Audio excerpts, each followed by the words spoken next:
Happy Monday to everyone out there in TV land. I'm just kidding.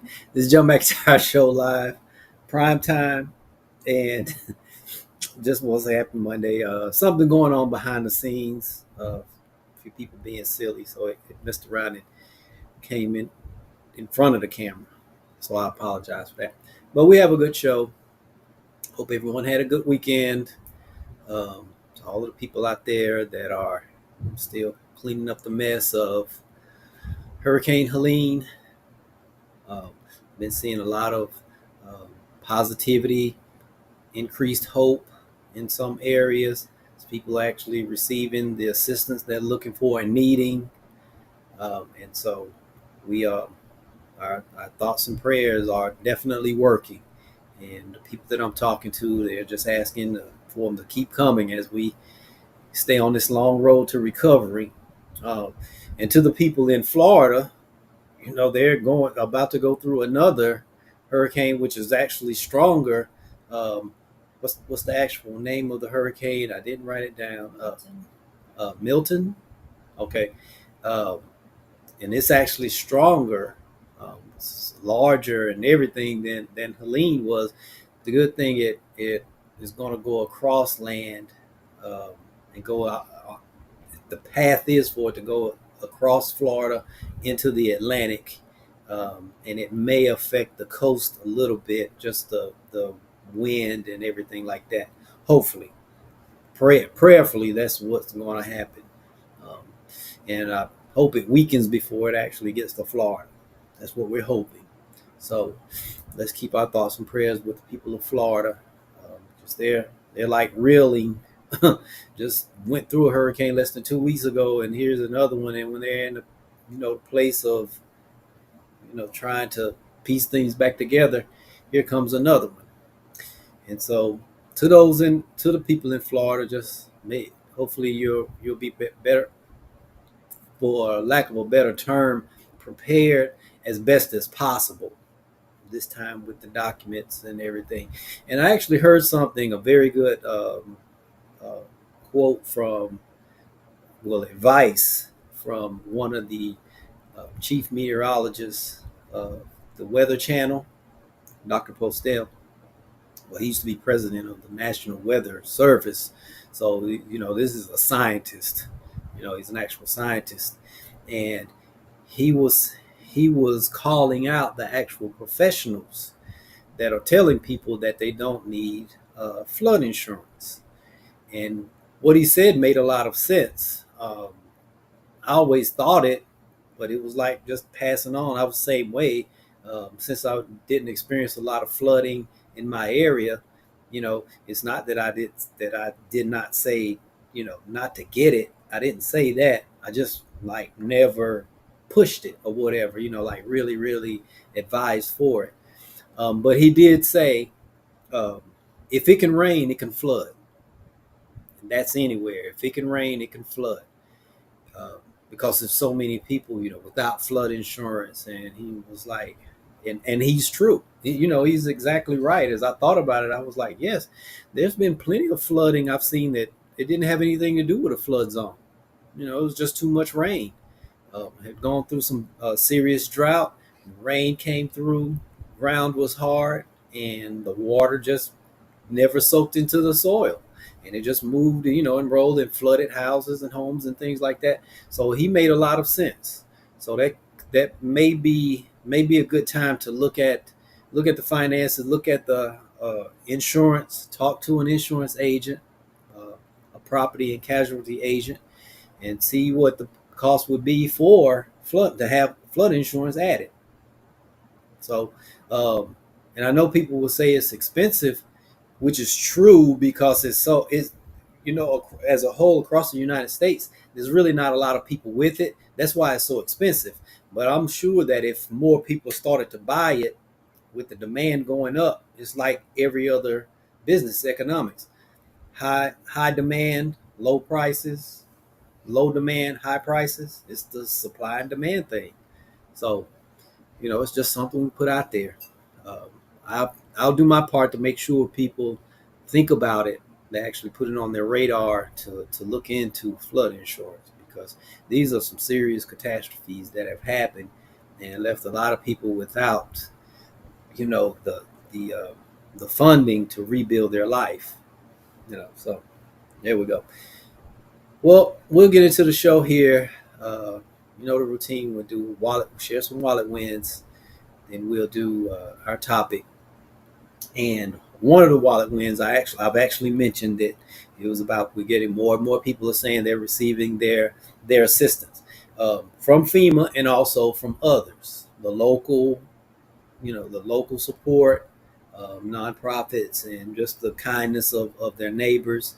We're seeing a lot of neighbors are stepping up, and people are doing, which is which has always happened in America. Something, a catastrophe happens, Americans, we're great at stepping up to help. We may fight and be divided other times, but things like this brings us together.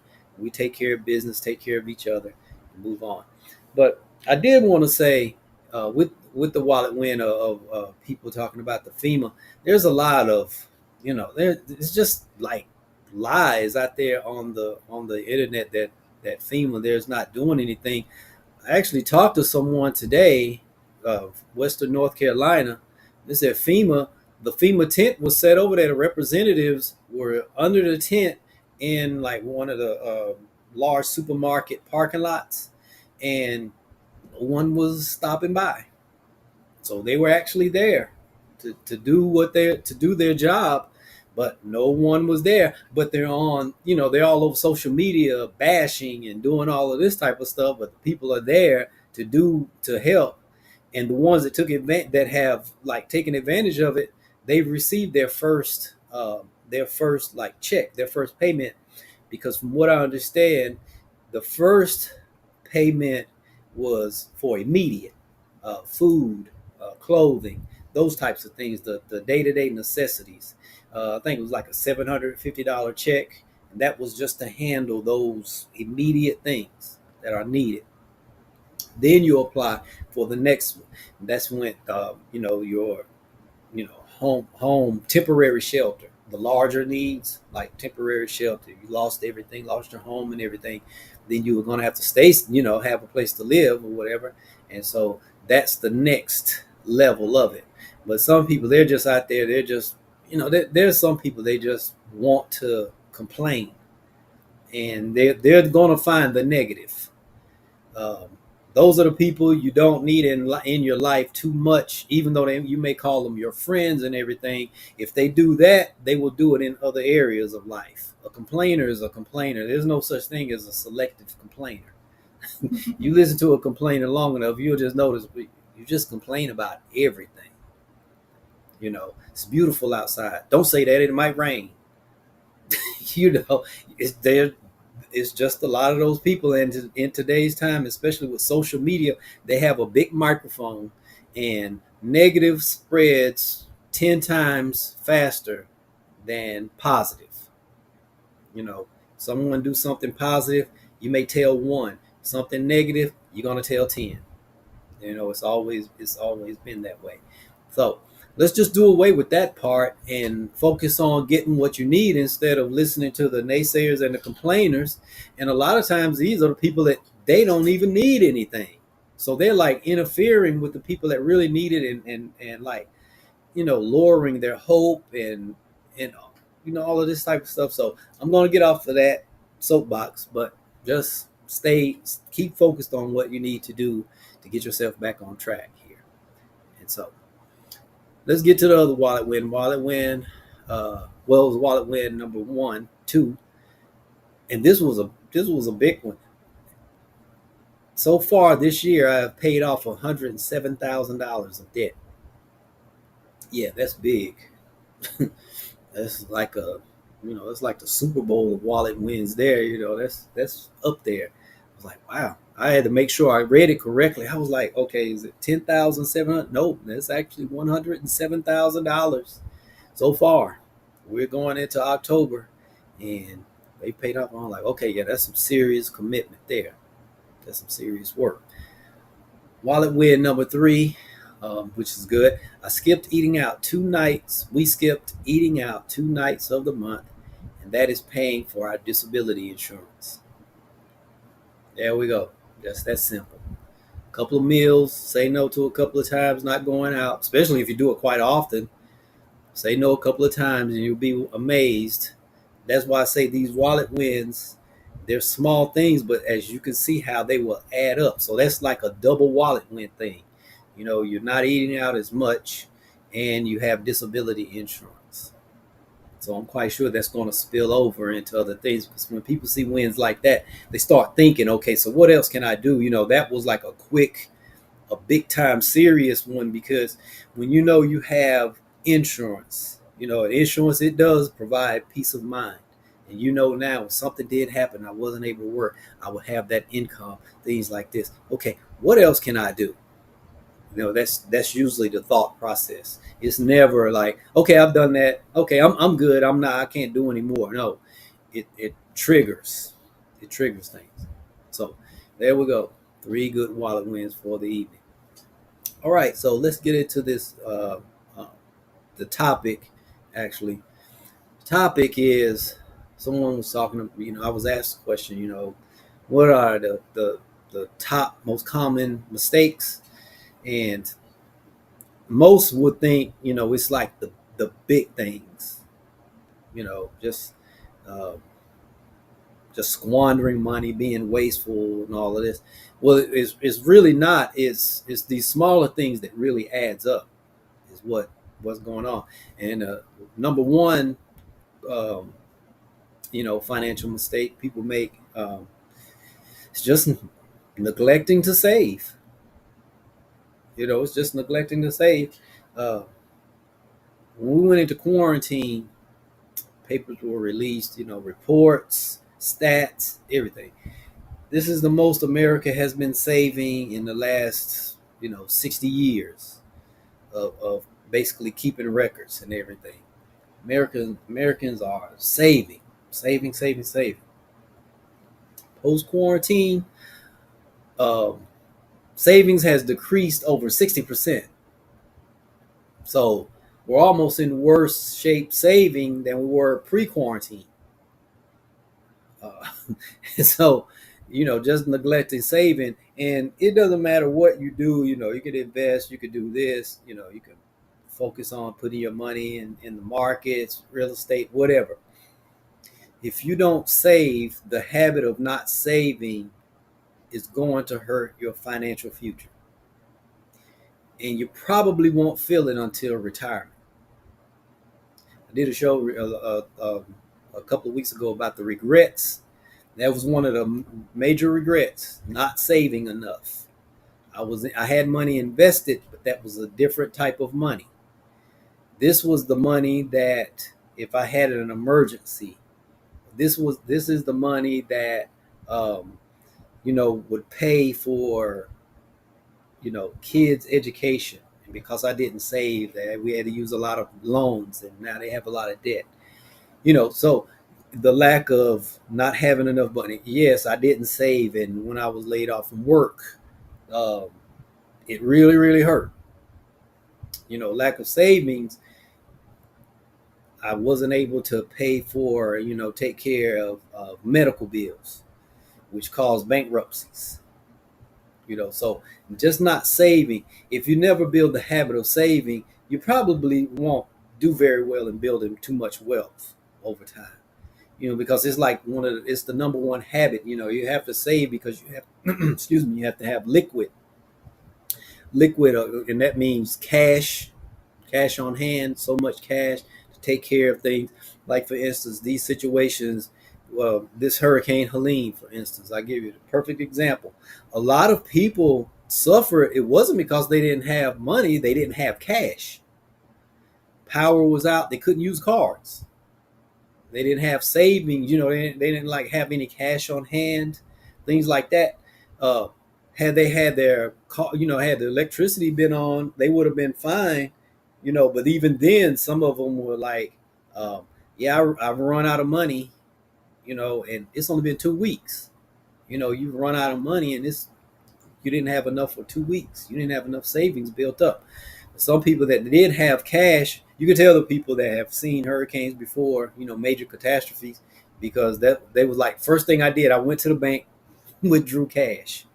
You know, the people that were on vacation, traveling things, from areas that hadn't seen these types of, natural disasters, they were pretty much stuck because power was out. They couldn't use the car.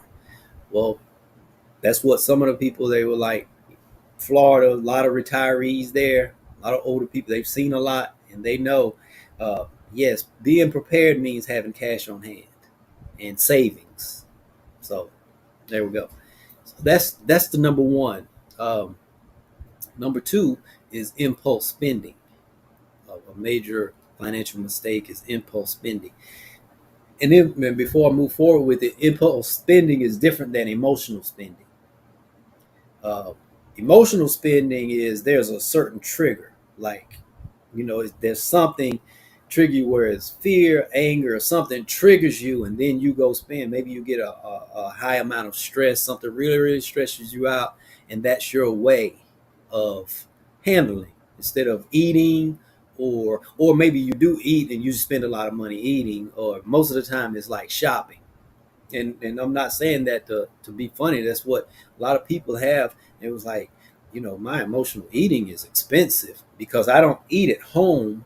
I eat out when I'm, stressed out. And so that's like a double whammy on them, you know. Well, this is different. This is an emotional spending. This is impulse spending. Impulse spending is usually just seeking instant gratification. You just don't plan the spending that you're doing. It doesn't have a plan whatsoever. And so whatever you see, something marketed on television, or you see your neighbor with something new, or whatever, a friend, a coworker, or something like that, and it doesn't stress you out, you just want it and you go get it. you know that's impulse.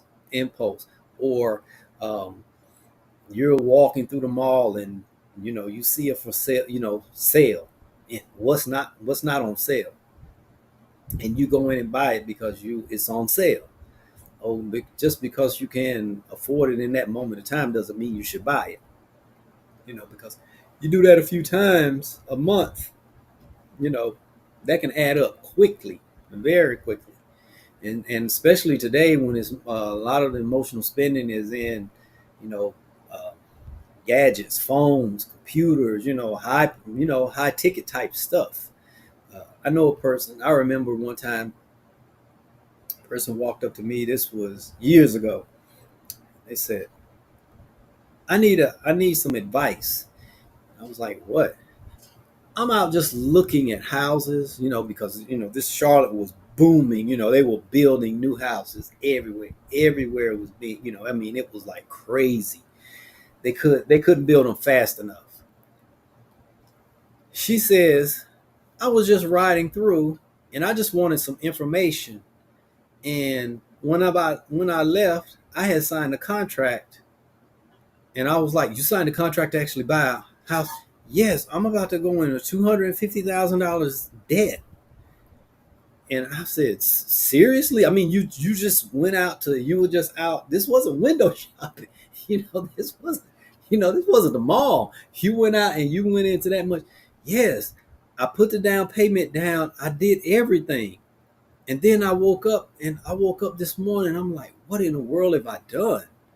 I said, "It's a valid question. What in the world have you done?" She was like, "So how do I get out of this?"